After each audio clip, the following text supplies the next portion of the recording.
শীতের সকালে গির্জার ঘণ্টার ধ্বনি, আলোর সাজে ঝলমলে শহর আর ভালোবাসা ভাগাভাগির উৎসব। আজ বড়দিন। খ্রিস্টান সম্প্রদায়ের সবচেয়ে বড় এই ধর্মীয় উৎসব শুধু একটি দিনের উদযাপন নয়, এর পেছনে রয়েছে 2000 বছরের ইতিহাস, বিশ্বাস আর সংস্কৃতির মেলবন্ধন। কিন্তু প্রশ্ন হলো, 25 ডিসেম্বরেই কেন বড়দিন, আর কিভাবে শুরু হলো এই বিশ্বজনীন উৎসব? যীশু খ্রিস্টের জন্মদিন উপলক্ষে প্রতিবছর 25 ডিসেম্বর বিশ্বজুড়ে পালিত হয় বড়দিন বা ক্রিসমাস। খ্রিস্টান ধর্মাবলম্বীদের বিশ্বাস অনুযায়ী মানবজাতির মুক্তিদাতা হিসেবে এই দিনেই ফিলিস্তিনের বেথেলহেমে কুমারী মাতা মেরির গর্ভে জন্ম নিয়েছিলেন যীশু। তবে ইতিহাসের পাতা বলছে ভিন্ন কথা।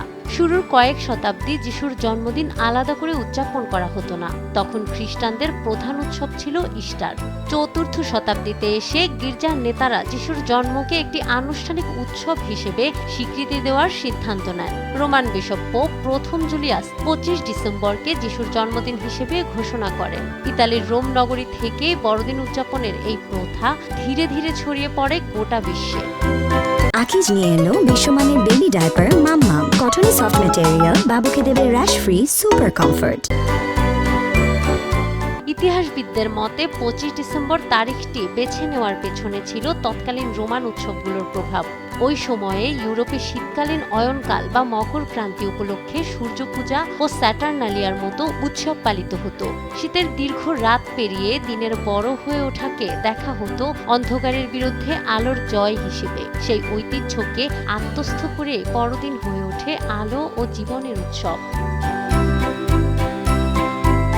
সময় গড়ানোর সঙ্গে সঙ্গে বড়দিনে যোগ হয় নতুন নতুন অনুষঙ্গ, ক্রিসমাস ট্রি, উপহার বিনিময় আর সান্টা ক্লজের গল্প।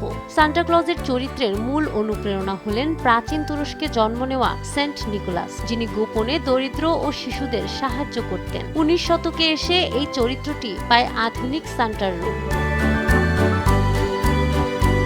আলো, আনন্দ আর শান্তির বার্তা নিয়ে প্রতি বছর ফিরে আসে বড়দিন।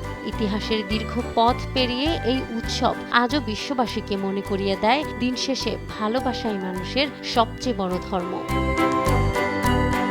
নাহার বৃষ্টি, নিউজ ডেস্ক, দেশ টিভি।